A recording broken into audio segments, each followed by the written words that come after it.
karya Al-Imam Al-Ghazali. Terakhir pembahasan kita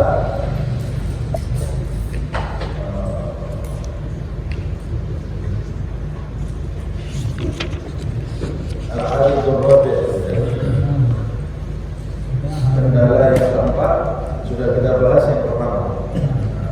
Jadi di pertemuan yang lalu kita bahas bahwa ada kendala yang keempat, faktor luar ya, bagi setiap orang yang ingin mendekatkan diri kepada Allah Subhanahu wa Ta'ala. Kita sudah membahas yang pertama, kedua, ketiga, ini yang keempat.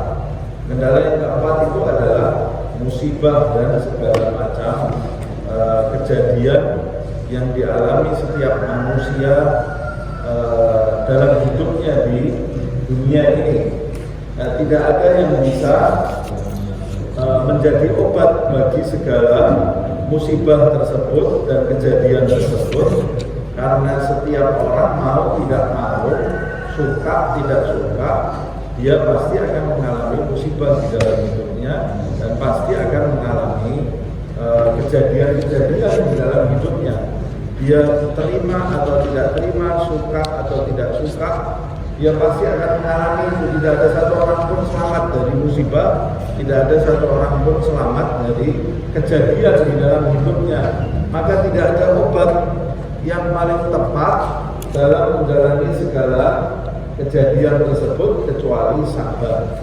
Sifat sabar itu yang sebagai obat bagi seseorang.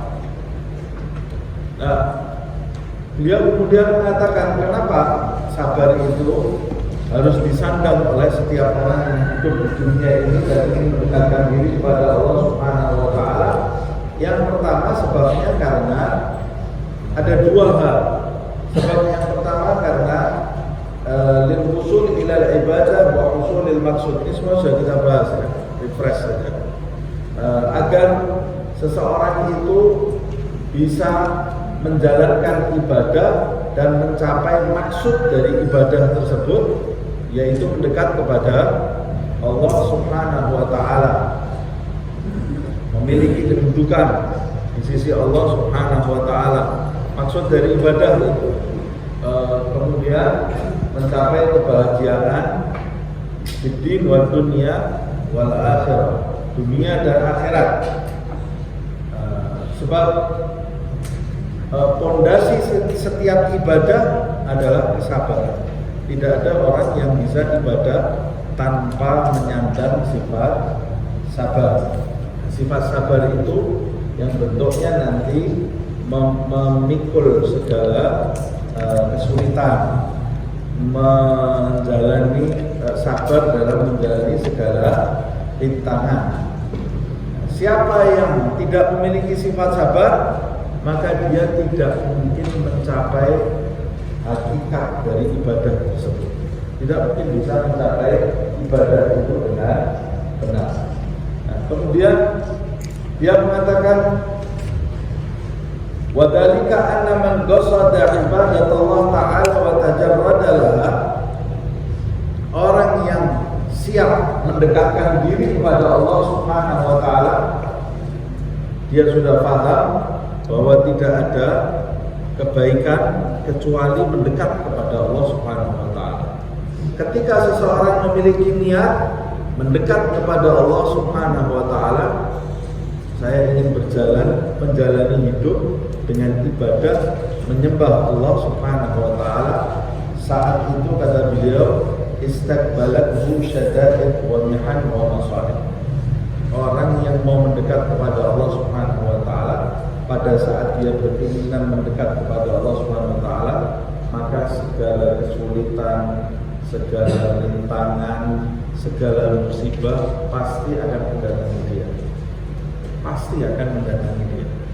Begitu kita niat mendekat kepada Allah, pasti rintangan-rintangan semua akan menyambut kita. Tangannya terbuka. Oh, berarti kamu siap menerima rintangan, siap menerima kesulitan, siap menerima musibah. Tidak ada satu orang pun yang mendekat kepada Allah Subhanahu wa Ta'ala kemudian lancar-lancar saja, ketawa. Tidak ada orang yang kepada Allah Subhanahu wa taala, pasti dia akan menangis, akan luka, akan terjatuh, akan merintih, tapi dia adalah pahlawan-pahlawan. Sebab segala luka, segala sakit yang dia terima itu dia tempuh demi mendapatkan sesuatu yang besar, yaitu kedekatan di sisi Allah Subhanahu wa taala. Makanya di awal kitab ini Imam Ghazali sudah berkata di mukadimah ini, nanti kita buka lagi. Di mukadimah kitab ini Imam Ghazali sudah mengatakan jalan ibadah yang akan saya sampaikan kepada kalian ini jalan yang penuh dengan rintangan, ada perampoknya, ada jurangnya, ada binatang buasnya, jalannya seram, kata Imam Ghazali. Kalau kamu bukan seorang pahlawan, maka menyingkirlah dari jalan. Tidak usah baca kitab aku, duduk saja di rumah kamu, makan tidur, kata Imam Ghazali. Kalau mau baca kitab saya, berarti kamu harus siap mengetahui hakikat kenyataan hidup ini seperti ini. Hidup itu harus tegar, jangan jadi orang yang rapuh, baru cuma gigit nyamuk sedikit nangis 3 hari, kena sakit sedikit sudah lemes badannya, kena A, kena B, waduh, telur harganya naik, lombok harganya naik, langsung selimut, pakai selimut.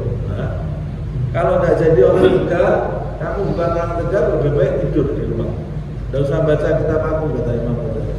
Kalau mau baca kitab aku berarti kamu siap menjadi pahlawan. Sebab yang ada di jalan menuju Allah Subhanahu wa taala, mereka pejalan menuju kepada Allah Subhanahu wa taala, mereka itu adalah pahlawan-pahlawan yang tegar. Nah, sebab itu yang akan dihadapi. Kemudian Imam Ghazali mengatakan, wa masaib min wujuh, pasti akan menyambut dia segala bentuk kesulitan, musibah dari beberapa sisi. Sisi yang pertama itu sudah kita bahas, ya? Belum. Dari beberapa sisi. Sisi yang pertama, ahadullah, dari mana kok Imam Ghazali bisa menyimpulkan setiap orang yang mau mendekat kepada Allah maka akan disambut dengan segala musibah? Itu dari beberapa sisi. Yang pertama, annahu la ibadata illa wa fi nafsiha masyaqqatun. Pertama, dari sisi ibadah itu sendiri. Sebab tidak ada ibadah mendekat kepada Allah yang menyenangkan, dalam tanda kutip, tidak ada. Maksudnya yang menyenangkan bagi hawa nafsu kamu, tidak ada ibadah menyenangkan bagi hawa nafsu kamu. Jadi kesulitan, musibah yang pertama bagi orang yang mau mendekat kepada Allah adalah kesulitan yang terdapat dari ibadah itu sendiri, yang terdapat di dalam ibadah itu sendiri. Sebab tidak ada ibadah, kata beliau, illa wa fi nafsiha masyaqqatun, kecuali di dalam ibadah itu pasti ada kesulitan. Makanya Rasulullah SAW menjelaskan, wa huffatil jannah bil makarih. Surga itu diselimuti oleh hal-hal yang tidak menyenangkan. Diselimuti oleh hal-hal yang tidak menyenangkan. Maksudnya tidak menyenangkan bagi syahwat, bagi hawa nafsu. Wa huffatin nar bisyahwat. Sedangkan neraka itu pasti diselimuti oleh hal-hal yang menyenangkan hawa nafsu kamu. Makanya ada ulama yang berpendapat nanti Dajjal itu di akhir zaman datang membawa surga dan neraka. Siapa yang menuju surganya dia malah masuk neraka. Siapa yang menuju nerakanya dia masuk surga. Ada yang mengatakan itu adalah simbol apa yang disebut oleh Rasulullah Shallallahu Alaihi Wasallam. Siapa yang menuju surganya Dajjal itu surga palsu, surganya hawa nafsu. Siapa yang menuju nerakanya Dajjal itu justru neraka yang palsu. Di balik itu ada surga, maksudnya neraka bagi hawa nafsu. Siapa yang membakar hawa nafsunya dengan ibadah, dengan segala kesulitan, maka pada hakikatnya dia sedang menuju ke surga Allah Subhanahu wa Ta'ala. Siapa yang memuaskan nafsunya dengan surga, kenikmatan nafsu itu sendiri, dipuaskan nafsunya, maka dia sedang jalan menuju kepada neraka Allah Subhanahu wa Ta'ala. Nah, karena jalan ibadah itu jalan menuju surga, maka itu rintangan terbesar bagi hawa nafsu kamu. Itu jadi ibadah itu sendiri kesulitan bagi kamu. Sholat subuh, nah enak sholat subuh kok bangun 4:30, nah enak bangun jam 8, jam 7, kemudian puasa Ramadan, nah enak. Sholatnya aja 5 waktu. Kemudian ada hal-hal lain di dalam ibadah ini. Bulan haji kita suruh pergi haji, suruh pergi ke Mekah, suruh pergi ke Madinah, kemudian kita nanti di Arafah, kemudian maghrib di Musdalifah. Ya Allah, orang berdesak-desakan panas di sana. Mau apa? Enak di rumah pakai AC. Tidur di rumah pakai AC. Tidak enak, semuanya tidak enak. Walaupun nanti ketika seseorang sudah mencapai puncak dalam ibadahnya, dia akan mengetahui bahwa di balik ibadah itu ada surga semuanya. Ada hal-hal yang manis semuanya. Sholat itu nikmat, puasa itu nikmat. Tapi untuk pemula seperti kita itu seperti neraka. Nah, kita lanjutkan. Walidzalika kana kullu hadzal targhib fi wa wahdi thawab alaih. Dari mana kita bisa menyimpulkan ibadah itu di dalamnya ada sesuatu yang sangat berat? Karena beratnya ibadah itu, maka kemudian ada segala motivasi. Orang itu dimotivasi, ada janji-janji pahala. Kenapa kok orang mau melakukan ibadah harus dimotivasi dulu?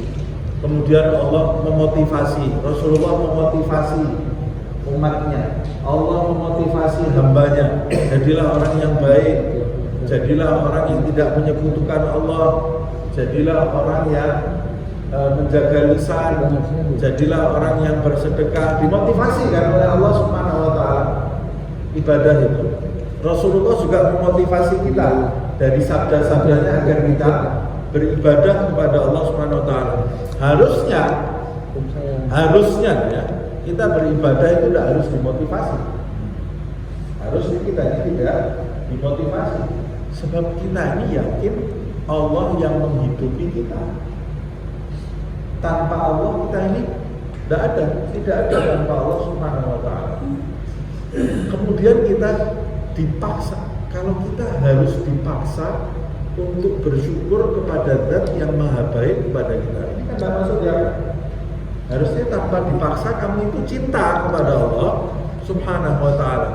Ada orang yang baiknya luar biasa kepada kita, setiap hari memperhatikan kita, beras kita dicukupi, gula kita dicukupi setiap hari datang ke rumah kita. Ada kekurangan enggak? Kamu kalau ada kekurangan lapor ke saya, nanti saya beri kekurangan kamu apa. Setiap hari dia kontak kita, gimana nasinya tadi yang saya beri nikmat pada enak pada, diperhatikan terus kita setiap hari. Kira-kira kita perlu dipaksa cinta kepada orang itu? Tidak perlu ada yang maksa, kita sudah langsung cinta. Ini orang baiknya luar biasa, perhatiannya dia kepada kita luar biasa.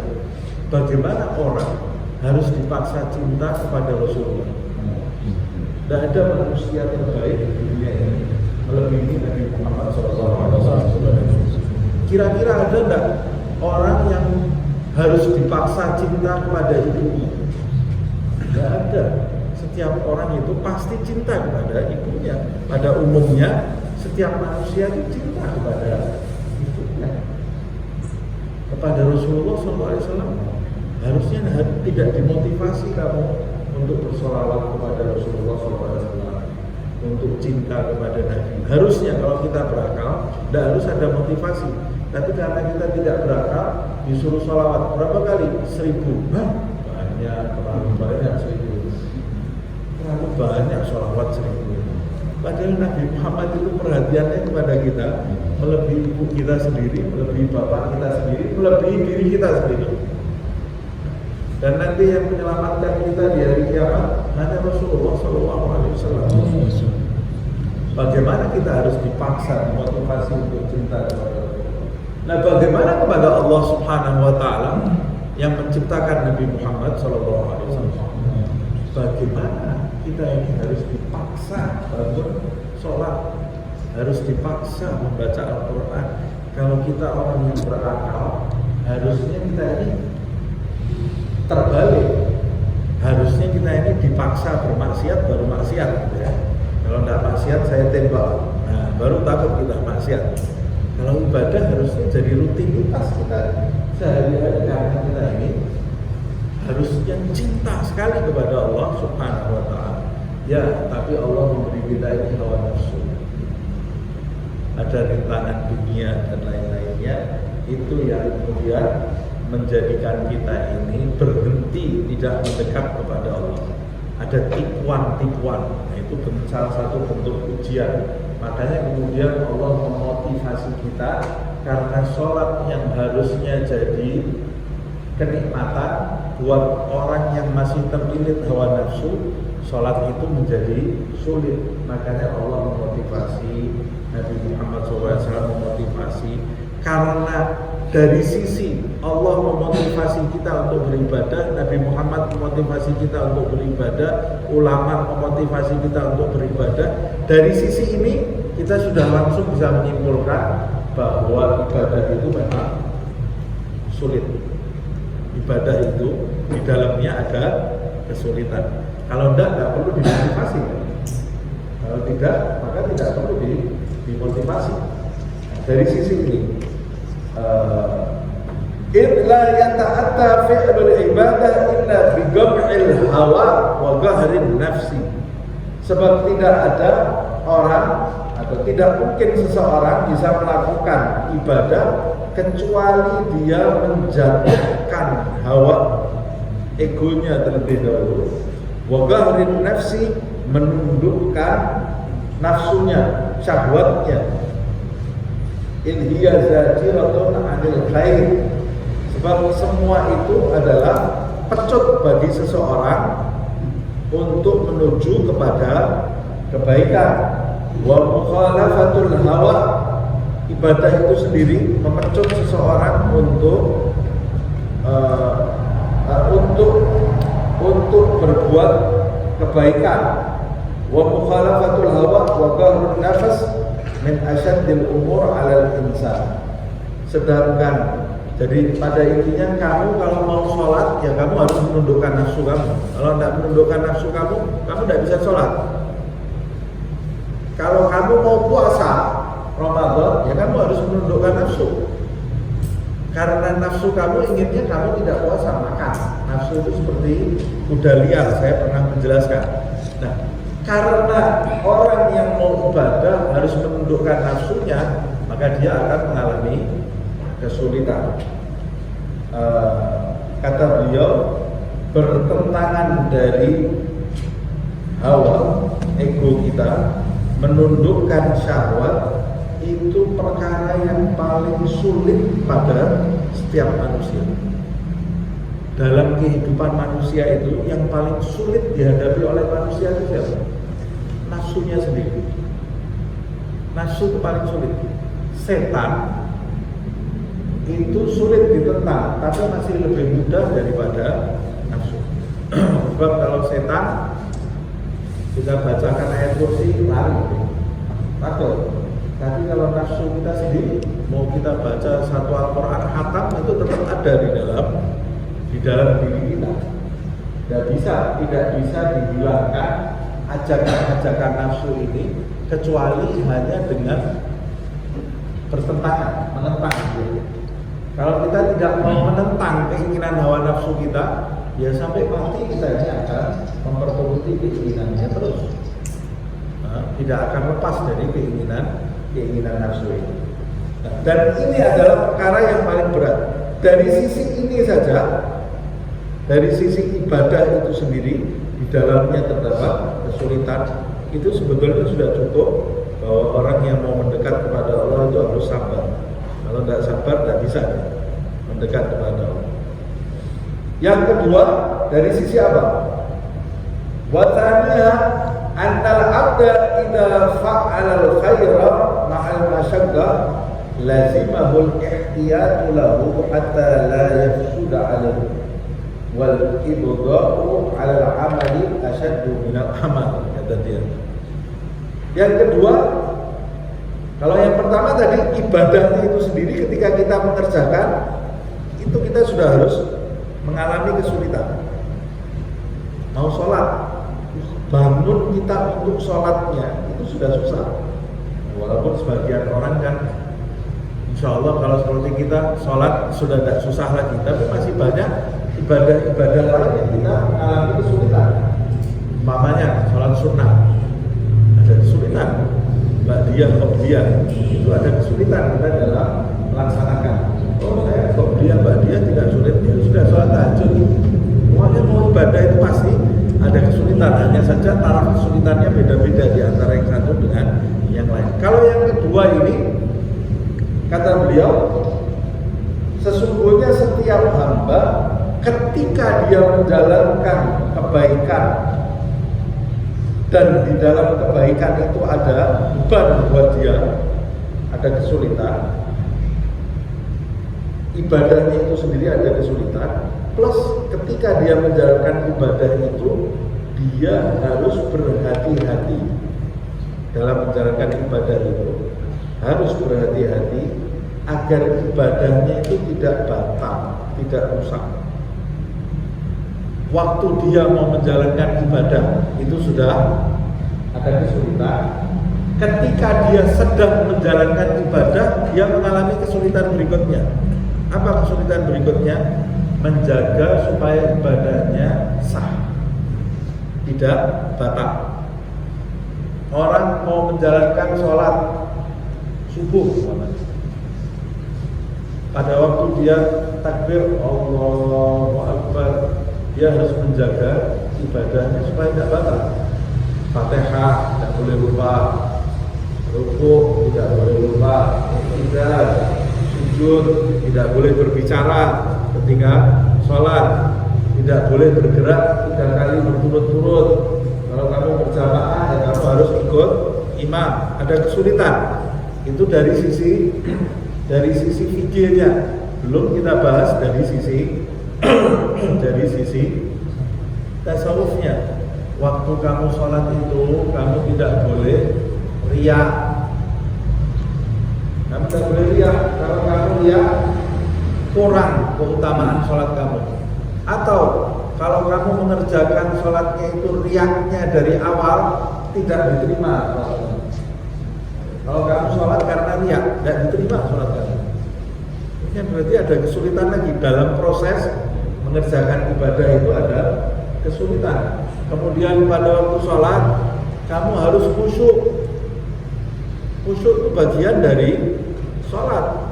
Sebab yang dinilai pahala oleh Allah Subhanahu wa Ta'ala di dalam sholatmu adalah bagian-bagian yang kamu menghadirkan hati ketika kamu sholat. Kata Rasulullah SAW, yang kamu sadar ma'agal, kata Rasulullah, yang kamu sadar ketika kamu sholat itu pahala yang kamu terima. Bekas yang kamu terima itu yang kamu sadar ketika kamu sholat. Berarti ketika sholat saya harus menjaga kesadaran saya, hadir hati saya dari mulai takbiratul ihram sampai salam.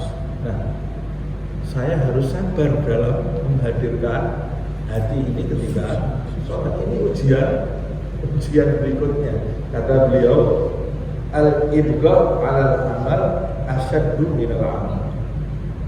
Menjaga, maksudnya menetapkan atau menjaga amal perbuatan kita supaya tetap jalan, supaya tetap sah, itu lebih sulit daripada mengerjakan perbuatan itu sendiri. Kalau kamu umpamanya ditanya, Tadi pagi sholat subuh, semua orang bilang ya saya sholat subuh, itu namanya mengerjakan amal. Tapi sholat subuh kamu sah apa enggak? Belum tentu. Belum tentu. Melaksanakan sholat subuh itu lebih mudah daripada menjaga sholat subuh kita terlaksana. Menjaga sholat subuh kita supaya tetap terlaksana dengan melaksanakan sholat subuh itu lebih sulit menjaga subuh kita itu dari awal sampai akhir supaya terlaksana dengan baik. Saya kasih contoh. Orang naik mobil, starter mobil, menghidupkan mobil itu lebih mudah daripada menjalankan mobil sampai tujuan.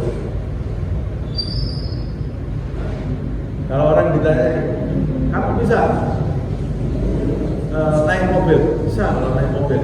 Faham kamu tata cara operasinya mobil? Faham. Ini rating ada di sini kanan kiri, ini persnelernya, ini buat rem, yang ini buat gas seperti ini. Oh ya, sudah sekarang jalankan mobil ini dari Ciputat sampai ke umpamanya Mampang. Jalankan mobil ini dari Ciputat sampai ke Mampang.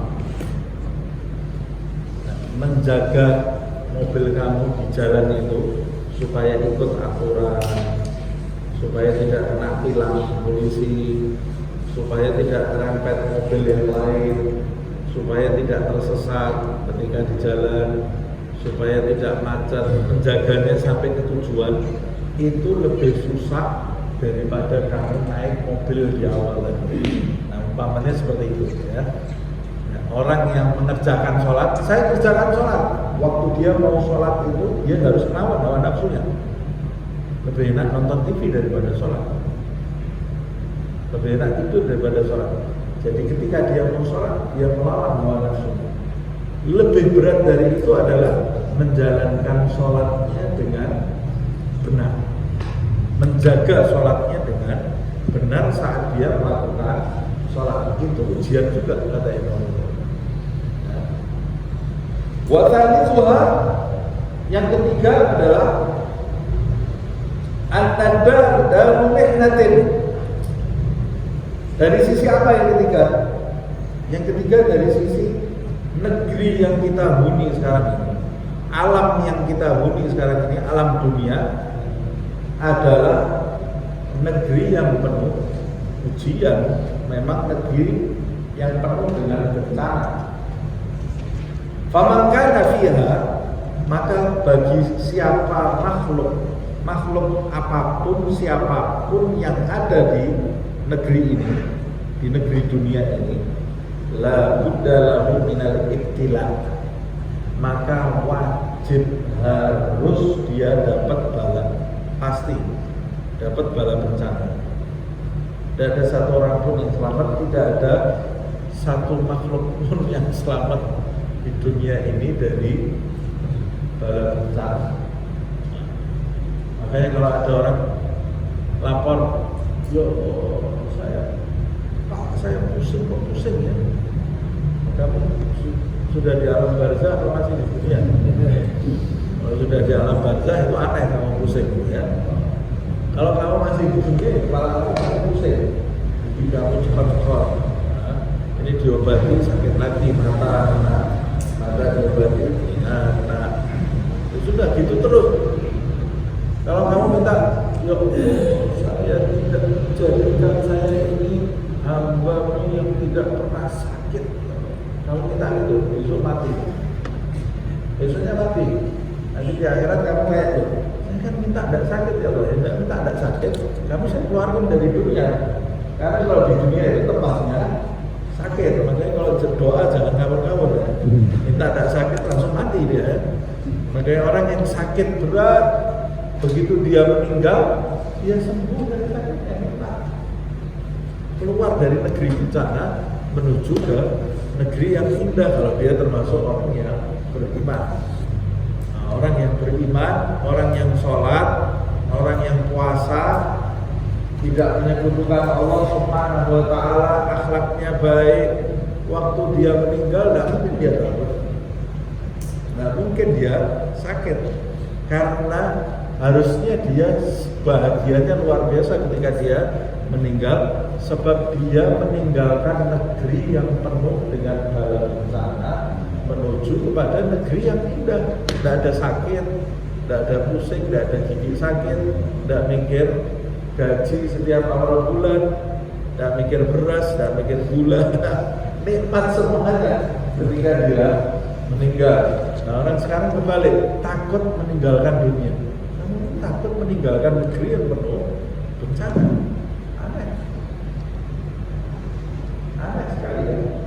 Nah, negeri ini sendiri adalah negeri yang penuh dengan bencana. Siapa yang tinggal di dalamnya pasti dia mendapatkan musibah, bisa idiha, dengan kesulitan-kesulitan yang terjadi di dalam dunia itu, wa masaibiha, dan musibah-musibah yang terdapat di dalam dunia ini. Kalau kita buka berita, ya pasti dalamnya isinya musibah, karena beritanya apa? Berita dunia, berita dalam dunia. Ya pasti kalau kita buka isinya yang sini perang, yang ini kena sakitan, yang ini tanah longsor, di sini gempa. Kemudian kita tahu, saya cari berita itu nggak ada yang enak. Kamu cari beritanya berita apa? Berita akhirat semuanya enak. Hadir majelis hari Sabtu, beritanya enak, senang hati. Karena kita bahas akhirat, bahasa maulid, hadir majelis di segala tempat ini. Kalau kita gemar hadir majelis, sholat, beritanya enak, hati tenang. Kalau kita mau dengar beritanya dunia, aduh, pusing. Beritanya dunia kok didengar, isinya orang berkelahi, orang saling membunuh, orang kok bisa berita tidak enak semua. Ya kamu cari beritanya dunia, cari beritanya akhirat, pasti isinya enak semuanya. Wadhalika aksamu, musibah-musibah itu semua terbagi menjadi beberapa macam. Faminha, diantaranya al-musibatu fil ahli, musibah yang menimpa keluarga inti kamu, wal gharabat, kerabat kamu, wal ikhwan, saudara kamu, wal ashab, sahabat-sahabat kamu. Apa yang menimpa mereka? Bil maut, mati, kehilangan anak, kehilangan orang tua, kehilangan saudara, kehilangan pasangan hidup, kehilangan kerabat. Bil maut wal faqr wal firaq, ya sama semuanya ya. Dengan melalui kematian, melalui kehilangan. Dia tadinya ada di sekitar saya. Ya Allah, biasanya saya bangun pagi ada yang menemani istri saya, ini sekarang sudah tidak ada, sudah mati. Atau suami saya menemani saya, sekarang sudah tidak ada. Ya Allah, biasanya bangun pagi saya datang ke rumah orang tua saya cium tangannya, ibu saya cium tangannya, sekarang sudah tidak ada lagi. Ya Allah, biasanya saya datang bangun di pagi hari, saya dengar suaranya anak saya ketawa, suaranya anak saya terus berbicara, sekarang sudah tidak ada lagi. Hati, kok bisa seperti itu? Ya sudah, ini dunia. Musibahnya dunia itu pertama menimpa keluarga kita, sahabat kita, saudara kita. Lalu apa? Pisah dengan kehilangan. Faminha wa fin nafsi, atau musibah itu menimpa diri kamu sendiri, bukan keluarga kamu, tapi diri kamu. Bapak yang kita doa, ya Allah, jangan sampai keluarga saya semuanya selamat. Menimpa diri kamu bisa juga musibah ini. Kadang-kadang kita, anak kita sakit, kita berusaha, atau istri kita sakit, kita berusaha supaya sembuh. Habis itu kita sendiri yang sakit. Karena musibah itu kita bukan manusia super, kita juga bisa sakit, menimpa diri kita sendiri. Apa yang musibah yang menimpa kamu? Ya anwa'il amrad wal auja', dengan berbagai macam penyakit. Wal auja', wajah itu sakit juga, tapi sakitnya bukan sakit seperti flu gitu ya. Kalau wajah itu sakit jatuh, perih gitu ya. Sama orang loh. Hah? Sama orang apa? Apa itu?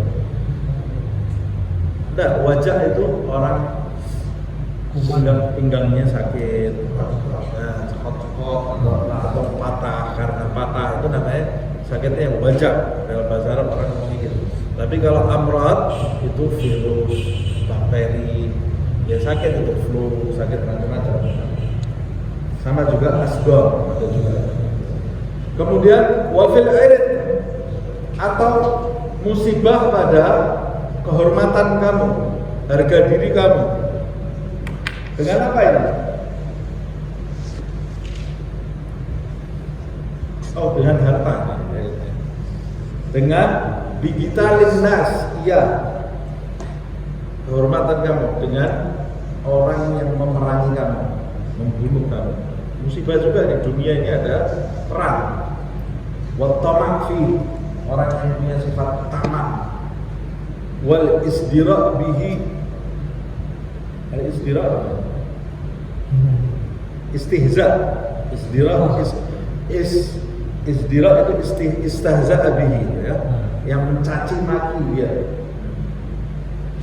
Kita jalan tidak tahu apa-apa di jalan, apa ada orang dari mobil depan, oh kamu bla bla bla bla, dicaci maki, sakit ada juga. Itu ujian dari itu dunia.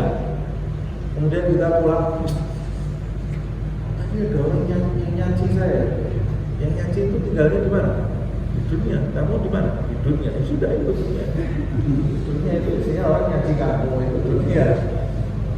Kalau ada orang nyaci kita nggak usah kaget. Saya dicaci, saya loh ini dicaci. Kamu di dunia kan? Ya sudah, di dunia itu seperti itu. Kamu dicaci maki orang, diludahi orang, itu dunia itu ya. Salahnya sedikit bentak-bentak sampai bentak-bentak. Kamu kan di dunia, ya sudah, itu dunia. Terima, itu dunia, itu ujian dunia. Loh, berarti saya tidak boleh balas. Kamu menuntut keadilan boleh, menuntut hak kamu boleh, tapi maki jangan balas. Tapi diterima. Kalau dimaki orang itu tidak usah kepalanya, berasa dirinya ini tidak pantas dimaki orang. Nabi Muhammad saja dimaki-maki orang. Kata Imam Syafi'i waktu orang datang, wahai Imam, kampung sebelah itu nyaci maki kamu. Kata Imam Syafi'i, alhamdulillah. Kamu dibilang tukang sihir. Oh iya. Terus apa lagi? Kamu dibilang gila. Oh iya. Terus apa lagi? Kamu juga dibilang memecah belah antara keluarga. Alhamdulillah. Alhamdulillah. Ya berarti hidup saya sudah mulai mirip-mirip Nabi Muhammad SAW. Nabi Muhammad dulu itu sudah dibilang tukang sihir, dibilang orang gila, dibilang yang memecah. Berarti saya bisa betul mirip-mirip Rasulullah itu. Kalau tidak ada yang nyaci kamu itu malah bahaya. Kamu itu siapa kalau tidak dicaci orang? Kamu itu pantas dicaci. Sholatnya telat terus kok tidak pantas dicaci. Setiap hari maksiat terus kok tidak pantas dicaci. Pantas sekali kita ini dicaci orang. Nabi Muhammad harusnya tidak pantas. Nabi Muhammad. Kalau kita itu sangat pantas dicaci orang. Nah, wal ghibah lalu digunjingi orang.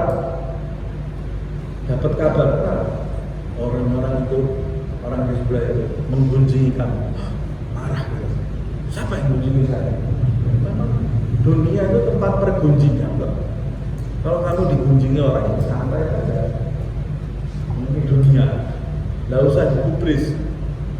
Yang penting kamu tidak menggunjing orang. Kalau ada orang gunjing kamu, ya sudah, itulah dunia. Musibah, terima, sabar. Nggak usah. Kalau kamu digunjingi orang, kamu balas menggunjingi dia, ya berarti kamu tidak sabar.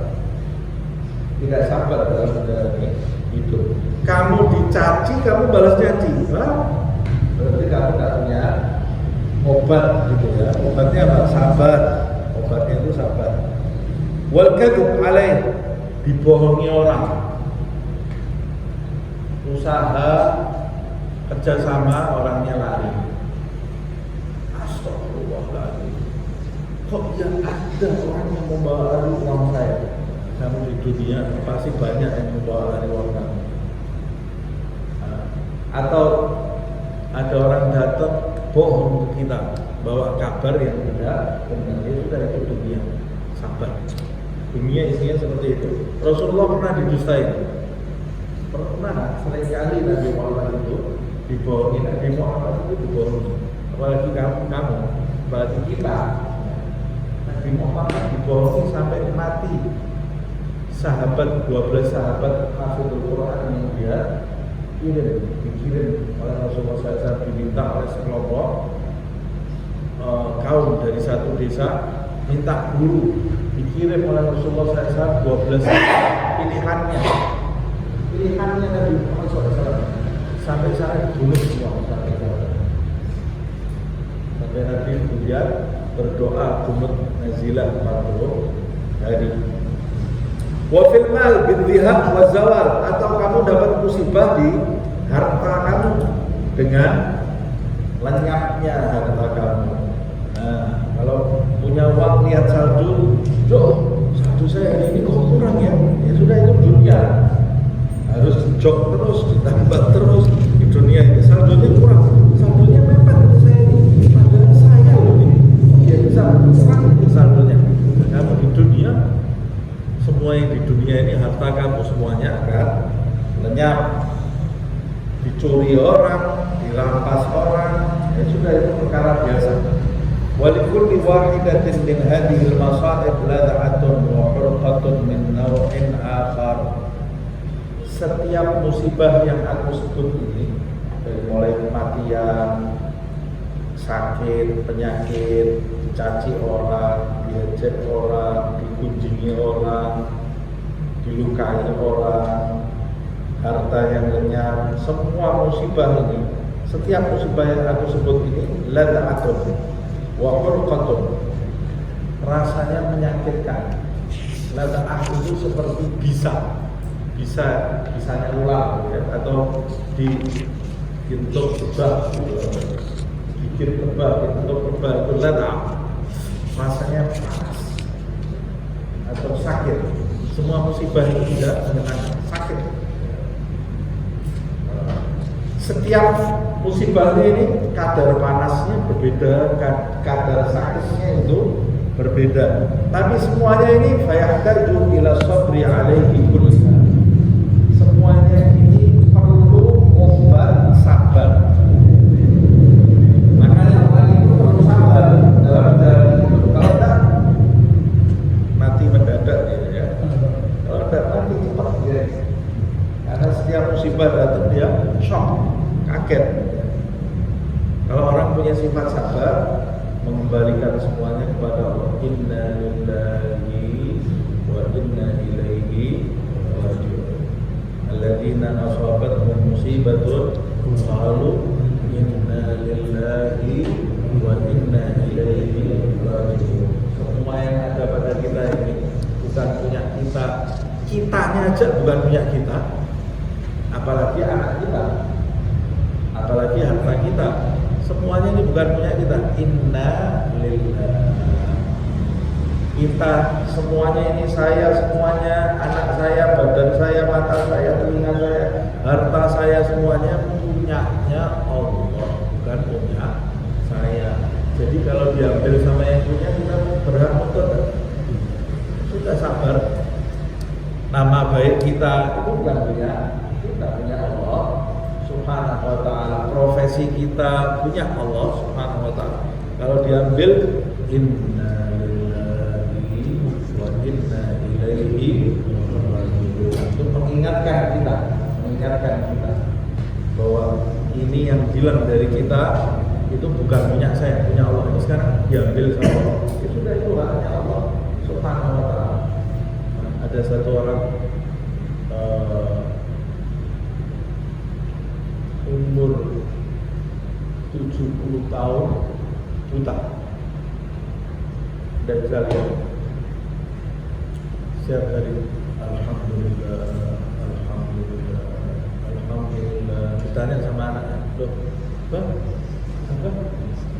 Kamu kena buta kok malah alhamdulillah, terus setiap hari alhamdulillah. Kenapa? Saya terima kasih sama Allah, dipinjam penglihatan 70 tahun tidak bayar. 70 tahun Terus umur saya 70 diambil kelihatan saya, ini sudah cukup 70 tahun, paling saya berapa tahun lagi meninggal. Saya cuma tidak lihat berapa tahun lagi, tapi kan 70 tahun saya dipinjami Allah penglihatan gratis, tidak pakai nyewa, tidak bayar. Kalau di sini kan semua yang buatan manusia semua bayar, naik terus lagi harganya, tidak pernah turun. Jadi kita nyewa sama orang pusing kita, harganya naik terus naiknya cepat aja, setahun sudah naik sekian. Kalau sama Allah dimintai bayaran, kita tidak ada ya, kaya kita, miskin semua kita ini. Tadi oksigen tidak ada bayarannya, ginjal kita kerja terus jantung. Kalau diambil sama Allah fungsinya sedikit ada. Saya ini saya ambil minyak saya, itu ya udah. Ini miliknya Allah Subhanahu wa Ta'ala. Kita cuma pinjam saja, dipinjami oleh Allah Subhanahu wa Ta'ala.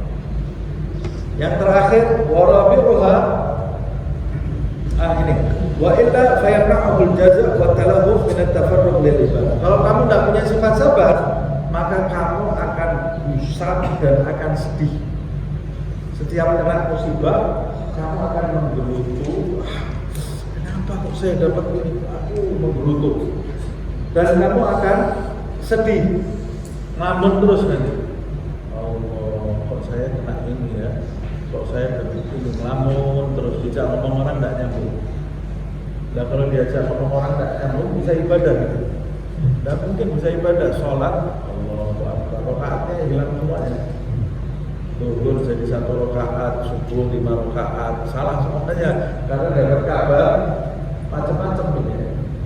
Dunia ini setiap hari kan kita, apalagi zaman sekarang ini orang tidak ada tawakalnya sama sekali. Begitu lihat ada SMS masuk, takut, bismillah, apa kabarnya. Zaman sekarang ini kan banyak orang mati mendadak. Setiap dapat message, ya Allah, bismillah, insya Allah baik, ini kabar apa ini, buka, oh kabarnya biasa-biasa, atau kabarnya fulan jatuh, fulan sakit, fulan ketipu, fulan mati mendadak, fulan ini sudah ada dunia. Itulah dunia. Kalau kita tidak punya sifat sabar, stres kita. Stres kita. Tidak mengembalikan semuanya kepada Allah Subhanahu wa Ta'ala. Waduh, susah hidup kita. Hidup kita akan was-was, takut terus was-was, takut. Dalam ketakutan, dalam kegusaran, dalam kesedihan.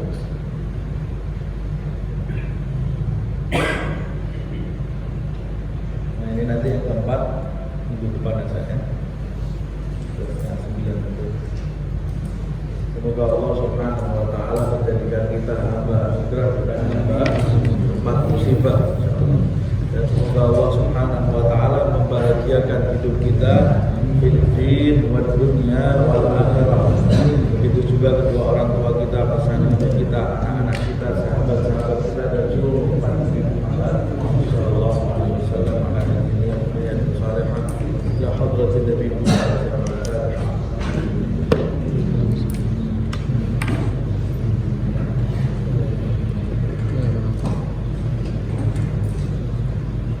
Ya Rabbana abarna bi annana tarabna wa annana asrafna ala al-adha asrafna fatub alayna tawbah tawfiq li kulli hawbah wastur lana awrati wa amin sirrati waghfir li walidina waghfir wa mauludina wal ahli wal ikhwani wasairil khillani wa kulli di mahabba awtiratin awsabba wal muslimina ajma'in rabbi fadlan wa judan lana la bihtisabin minna bil mustafa rasulina wa بكل سؤل بالمصطفى الرسول نحظى بكل سؤل بالمصطفى الرسول نحظى بكل سؤل صلى وسلم ربي عليه عد ربي وآله وصحبه ليلة تصف والحمد لله في البدء والتناهي